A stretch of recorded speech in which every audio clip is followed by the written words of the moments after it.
అందరికీ నమస్కారం. కవిసింహ,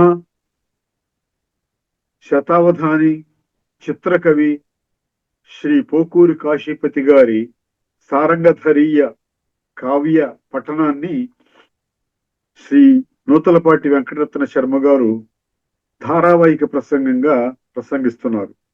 వారి ధారావాహిక ప్రసంగంలో ఈరోజు 49వ ప్రసంగం చేస్తున్నారు. శ్రీ శర్మ గారికి స్వాగతం. నమస్తే. అలికాంచితాశ్రయాశ ఖలదైత్యానీకనాశ లలితాంత్యాశ లలితాంతరిక్షకేశ సలిలజ నయనేశ ఈశ శశినీకాంశ. ఇది కందపద్యం. శుద్ధ నిర్వస్యంలో ఉంది. శుద్ధ నిర్వస్యం అంటే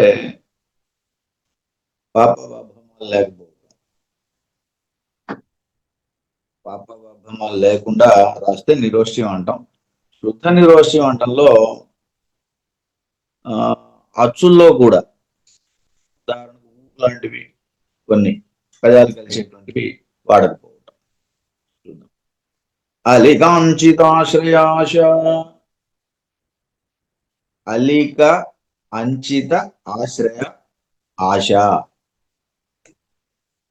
నొసటి యందు, అలికం అంటే నొసలు, నొసటి యందు ఒప్పుతున్నటువంటి నేత్రం అగ్నిహోత్రుడు గలవాడా అని. అగ్నిహోత్రుడు అగ్నినేత్రం కదా ఆయన. అందువల్ల ఖలదైత్యానీకనాశ, ఖలదైత్యానీక, దైత్యానీకము అంటే రాక్షసుల సమూహం, దుర్మార్గులైనటువంటి రాక్షసుల సమూహాన్ని నాశనం చేసిన వాడు. ఖలదైత్యానీక నాశ, అనేకం అంటే సమూహం అని, ఖల అంటే దుర్మార్గులు.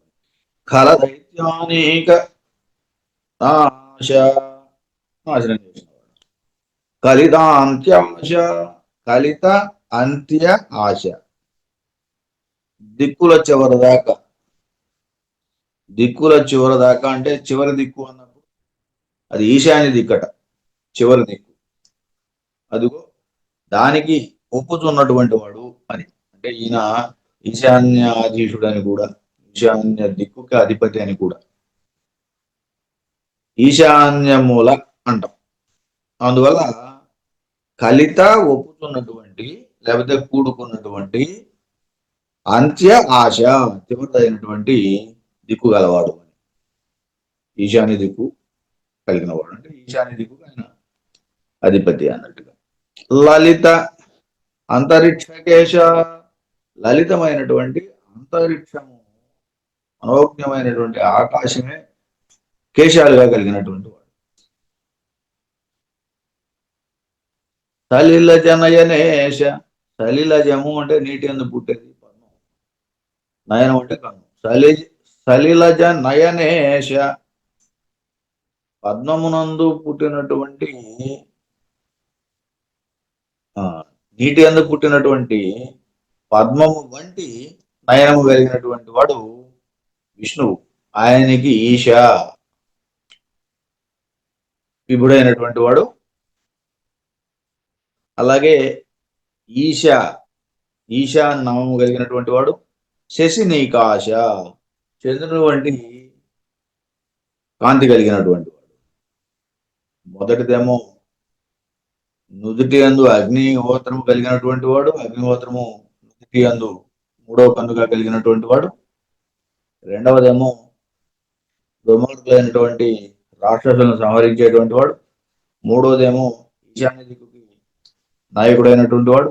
మూడవదేమో 4 లలిత అంతరిక్ష కేశ, అంతరిక్ష కేశములుగా కలిగినటువంటి వాడు.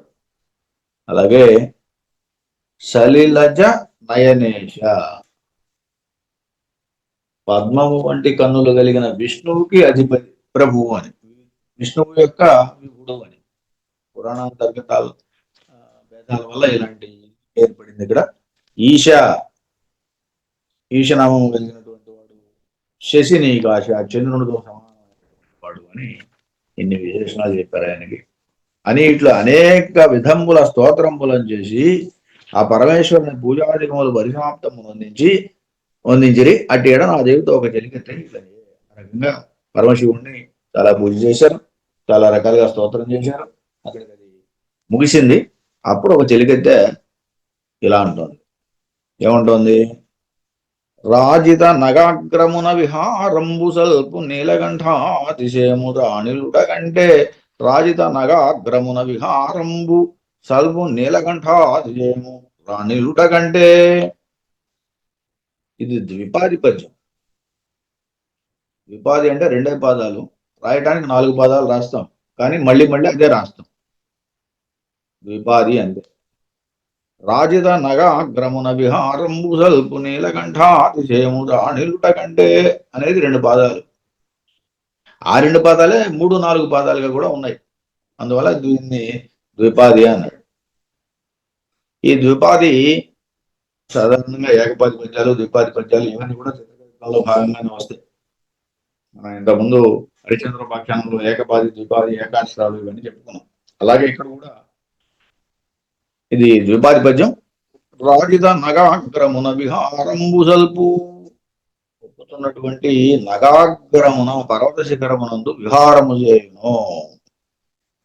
విహారంగా వేడుగా తిరుగుతున్నటువంటి అని. నీలకంఠాతిశయము రాణిలుట కంటే. నీలకంఠ అతిశయము అంటే నీలకంఠుడు అంటే శివుడు, శివుని యొక్క అతిశయము అని. ఆ గొప్పతనము రాణిలుట కంటే ఒప్పారుతున్నది. ఒప్పారుట కన్నా, దానికంటే కూడా, అంటే శివుని యొక్క విలాసం కంటే కూడా. అంతవరకు ఆ 2 లైన్లు అయినాయి. తర్వాత 2 లైన్లు ద్విపాది, అదే పాదాలు మళ్ళీ. రాజిత నగాగ్రమున విహారంబు సల్పు, ఒప్పుతున్నటువంటి నగాగ్రమున అంటే ఇక్కడ నగం అంటే చెట్టు. ఇందాక నగం అంటే కొండ అని చెప్పుకున్నాం, పర్వతం అని చెప్పుకున్నాం. ఎందుకంటే ఆయన వెండికొండ మీద ఉంటాడు కాబట్టి ఆయన కొండ అని చెప్పాం. శివుడిని కొండ పైన ఉన్నాడు, కైలాసం పైన ఉన్నాడు. ఇక్కడ శివుడు కాదు. అందువల్ల ఏం చేస్తున్నాడంటే నగాగ్రమున అంటే ఇక్కడ చెట్టు మీద అని చెప్తాడు. నగచ్చంది నగహ అని, కదలదని, నడవదని. కొండ అయినా చెట్టు అయినా కదలకుండా ఉంటాయి అంతే. అందుచేత నగాగ్రమున చెట్టు పైన విహారంబు సలుపు విహరిస్తున్నటువంటి నీలకంఠాతిశయము. ఇక్కడ నీలకంఠ అనే పదానికి నెమలి అని అర్థం. నెమలికి కూడా నల్లని కంఠమే ఉంటుంది. అందువల్ల నీలకంఠం అన్నప్పుడు ఇక్కడ నెమలి అని చెప్పాలి. నెమలి యొక్క అతిశయము రాణిలుట కంటే ఒప్పారుతున్నది సూచితివా. శివుని యొక్క విలాసం కన్నా కూడా నెమలి యొక్క విలాసం చాలా గొప్పగా ఉంది అని చెబుతుంది ఒక చెలికెత్తి. ఎక్కడ వెండికొండ మీద ఉన్నటువంటి శివుడి యొక్క విలాసం కన్నా, అక్కడ విహరిస్తున్నటువంటి శివుని యొక్క విలాసం కన్నా కూడా చెట్టుపై విహరిస్తున్నటువంటి నెమలి యొక్క విలాసం చాలా ఒప్పుతున్నది, చూస్తున్నావా అని చెప్పేసి అడుగుతోంది.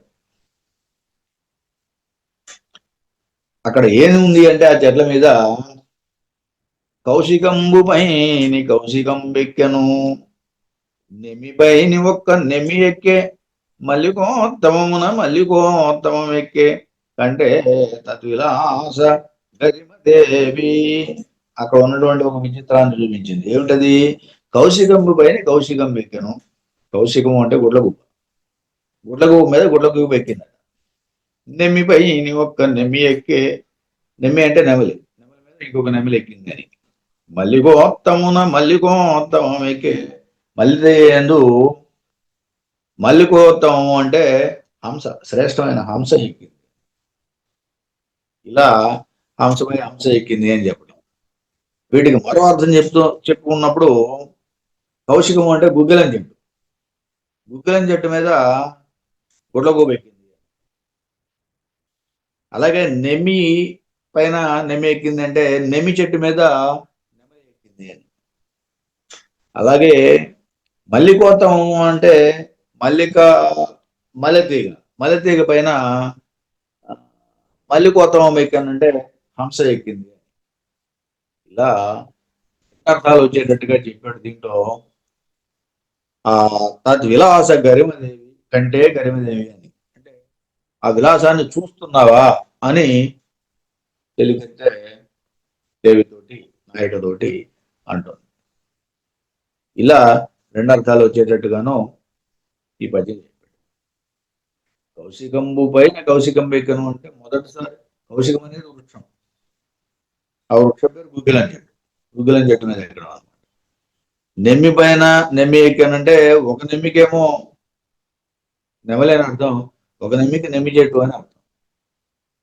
మల్లికోతం ఎక్కంటే ఒక మల్లికోతం అన్నప్పుడు మల్లిక తీగ మల్లె తీగ, ఇంకొక మల్లికోతం అన్నప్పుడు పైన ఎక్కేటువంటి హంస. ఇలా రెండు అర్థాలని చెప్పాడైనా.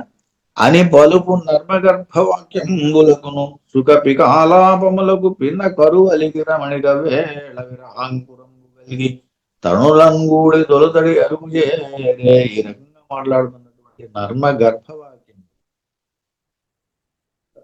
అంతరంగా ఉన్నటువంటి చిత్రంగా మాట్లాడుతున్నటువంటి మాటలకు సుఖ పికాలాపములకు పిన్న కరువలికి రమణికి ఆ వేళ విరహాంకురంబు కలిగి ఇదిగో ఈ సుఖాలు పికాలు నెమళ్ళు చిలుకలు ఇలా ఇవన్నీ వీటిని చూడటం, వీటి రావాలని వినటం, అలాగే అవి చేస్తున్నటువంటి చేష్టలన్నీ చూస్తున్న తర్వాత విరహాంకురంబు కలిగి విరహం కలిగి తరుణులను కూడి తొలితడి అరుగు చేరే.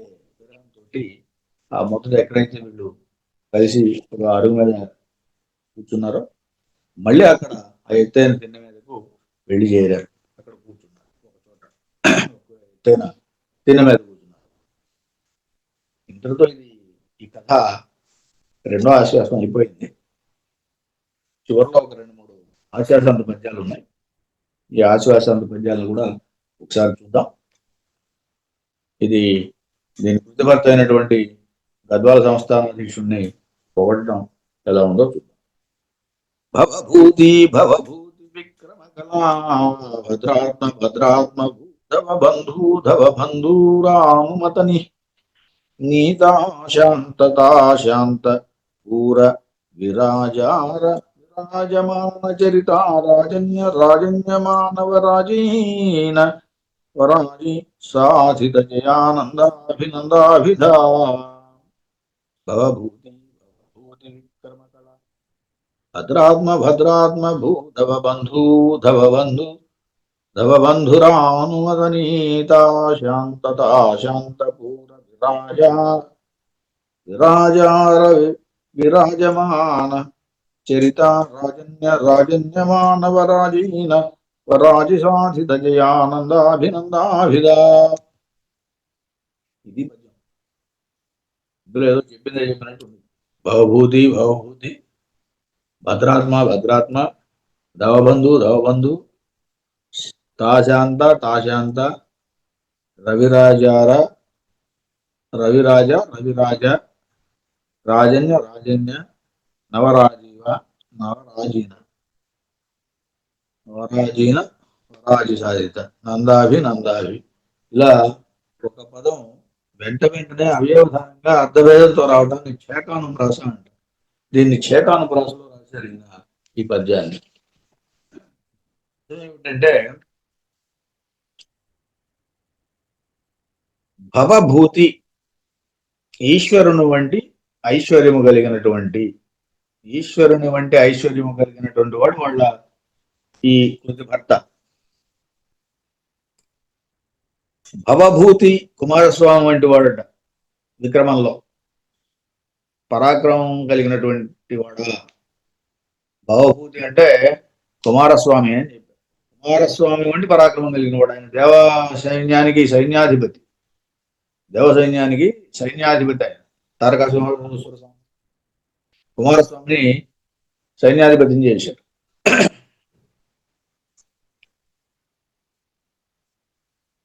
ఇక భవభూతి అనే దానికి ఇంకొక అర్థం ఏం చెప్పారంటే కవీశ్వరుని వంటి మిక్కిలి క్రమమైన విద్యలు కలిగినటువంటి వాడు అని. ఆయన దక్షిణామూర్తి కదా, శివుని గుర్తు తెచ్చుకున్నట్టున్నాడు. భద్రాత్మ మంగళకరమైన హృదయం గలవాడా. భద్రాత్మ అంటే బంగారం వంటి శరీరం కలిగిన వాడా అని కూడా అర్థం. భద్రాత్మ భద్రాత్మ అని రెండుసార్లు పక్క పక్కన వాడినప్పుడు ఒకదానికి మంగళకరమైన హృదయం కలిగిన వాడా అని, ఇంకొక దానికి బంగారం వంటి శరీరం కలిగిన వాడా అని. భూ ధవబంధు, భూ ధవబంధు. భూధవ అంటే మేదినేశ్వరులు రాజులు అని, ధవ అంటే ధవుడు అంటే భర్త అని అర్థం. భూధవ అన్నప్పుడు భూమికి భర్త ఎవరై అంటే రాజు. ఆ రాజుల యొక్క బంధువు చుట్టాలుగా కలిగినటువంటి వాడు, రాజులని చుట్టాలుగా కలిగినటువంటి వాడు అని. భూధవబంధు అంటే అది. రెండవ ధవబంధువుకి ఏమొచ్చింది? ధవ అంటే మనుషులు, బంధుర ఒప్పిదమైన అనుమతి అంగీకారం, నీత నియమం కలిగినటువంటి వాడా అని. బంధువుల యొక్క అనుమతే అంగీకారంగా నియమంగా కలిగినటువంటి వాడా అని. శాంతత, శాంతము చేత ఆశాంత దిగంతం. ఆశ అంటే దిక్కులు అని, ఆశ అనే దానికి దిక్కు అని అర్థం. ఆశాంత అంటే దిగంతములు అని. పూరా నిండినటువంటి వాడ, దిగంతాలయందు నిండినటువంటి వాడా అని. అంటే ఆ కీర్తి శాంతత్వం చేత, శాంతి చేత దిగంతములయందు నిండినటువంటి వాడట ఆ ప్రభువు. ఎవరు? గద్వాల సంస్థానాధీశుడు. వి రాజ ఆర, విరాజార అనేది చూడండి ఎలా విడగొట్టాడు. వి రాజ ఆర. వి అంటే పక్షులు, ఏకాక్షరం, ఏకాక్షరం అనేది అర్థం. వి అనే దానికి పక్షులు, పక్షుల యొక్క అని అర్థం. రాజా అంటే పక్షిరాజు, విరాజ అంటే ఎవరు? గరుడు. విరాజార ఆయన వంటి వేగం కలిగినటువంటి వాడా అని. విరాజార అనే దానికి అంటే గరుడు వేగం కలిగిన వాడా అని. విరాజమాన చరిత, ప్రకాశిస్తున్నటువంటి చరిత్ర కలిగినటువంటి వాడా. రాజన్య, పట్టభద్రుడైనటువంటి వాడా. రాజన్య, ఇక్కడ రాజన్య అనే దానికి రెండు అర్థాలు ఉన్నాయి. రాజన్య రాజన్య అని వాడాడు కదా. రాజన్య అంటే ఒకటి పట్టభద్రుడు, ఒకటేమో క్షత్రియుడు, రాజు, క్షత్రియుడు అయినటువంటి వాడా. వర శ్రేష్టమైనటువంటి ఆజీ వరాజీవ, వరాజీన వరాజీవ, వర మానవరాజీ అని ఉంది ఇక్కడ. మానవరాజు మనుష్య సముదాయం నందున ఈయన ప్రభు అయినటువంటి వాడు. రాజీన రాజీవ. వర శ్రేష్టమైనటువంటి ఆజీ యుద్ధం చేత సాధింపబడినటువంటి జయ జయము, ఆనంద ఆనందము, అభినంద అభినందనలు, అభిద పేరు, ఇవన్నీ కలిగిన వాడు. అంటే యుద్ధాల చేత, యుద్ధంలో జయించినటువంటి వాడు కావటం వల్ల ఆయనకి జయము, ఆనందము, అలాగే అభినందన, అభిద. అభిద అంటే పేరు. ఈ నాలుగు కూడా వచ్చినాయి. ఇవన్నీ దేంతో సాధించాడంటే ఆది సాధిత, యుద్ధంలో సాధించబడ్డవి అని. అంటే యుద్ధంలో జయించడం వల్ల ఆయనకి ఇవన్నీ వచ్చినాయి. జయము, ఆనందము, అలాగే సంతోషము, అభినందన, పొగడ్త, అభిద అంటే ఖ్యాతి, పేరు, పేరు ప్రఖ్యాతులు అంటారు కదా. ఇవన్నీ కూడా కలిగినవి అని అలా ఆయన్ని పొగిడారు. యోషాచన మదన ఘన దోషాతారాభరదన దుర్గుణ మదన భాషా సహస్రవదన శోషాన్విత శత్రుగదన శుభకర సదన. యోషాజన మదన, స్త్రీ జనాలకు, యోష అంటే స్త్రీ అని. యోషాజన మదన, స్త్రీ జనములకు మన్మధుడైనటువంటి వాడని. ఘనతోష, అధిక సంతోషం గలవాడని. తారాభరదన, తారా ముత్యముల వంటి ఆభ కాంతి వంటి, ముత్యముల కాంతి వంటి, తార ఆభ, ఆభ ముత్యముల యొక్క కాంతి వంటి కాంతి గల రదనములు అంటే దంతాలు, పళ్ళు, ఇవి కలిగినటువంటి వాడా అని. పలు వరుస కలిగినటువంటి వాడా అని చెప్పడం. దుర్గుణ వదన, దుర్గుణములను మరించినవాడా, జయించినవాడా. భాషా సహస్రవదన, భాష వాక్చాతుర్యంలో సహస్రవదనుడు అంటే ఆదిశేషుడు, ఆదిశేషుడితో సమానమైనటువంటి వాడు. దోషాన్విత శత్రు కథన, శోషాన్విత శత్రు కథన అంటే యుద్ధముల యందు శత్రువులను శోషించినటువంటి వాడు అని. శోషించడం అంటే కృషింపజేసిన వాడు అని. యుద్ధాల్లో శత్రువులను కృషింపజేసిన వాడు అని. శుభకర సదన, మంగళకరమైనటువంటి సాధనము కలిగిన వాడు, ఇల్లు గలవాడు, మంగళకరమైనటువంటి ఇల్లు కలిగినటువంటి వాడు శుభకర సదన అని ఆ అధిపతిని స్తుతించాడు. అలాగే తారగిరిశ తారకాశ, తారగిరిశ తారక, తారగిరిశ తారకాశ, తారగిరిశ తారకాశ, శారదాభ్ర నాగరాజ, శారదాభ్ర నాగ, భాగీరథీశ వాజిరాజ, గీరధీశ వాజి, నిహార శుభ్ర కీర్తి జాత, హార శుభ్ర కీర్తి. ఇక్కడ ఒక్కొక్క ఉత్సాహవృత్తంలో రాశాడు దీన్ని. సగం పాదం ఏం చెప్పాడు, మళ్ళీ సగం పాదం అది చెప్పాడు అంటే తారగిరి శతారకాశ, తారగిరి శతారకాశ. అలా శారదాభ్ర నాగరాజ, శారదాభ్ర నాగ భా, ఇలా ఈ పద్యం ఉంది. దీంట్లో అన్ని తెల్లటివి చెప్పాడు. ఆయన కీర్తి అంతా ఇలా తెల్లగా ఉంది అని చెప్పడానికి కీర్తిని తెలుపుతో పోలుస్తారు కాబట్టి. తారగిరి, తారగిరి అంటే వెండి కొండ అని, శతార అంటే వజ్రాయుధము అని,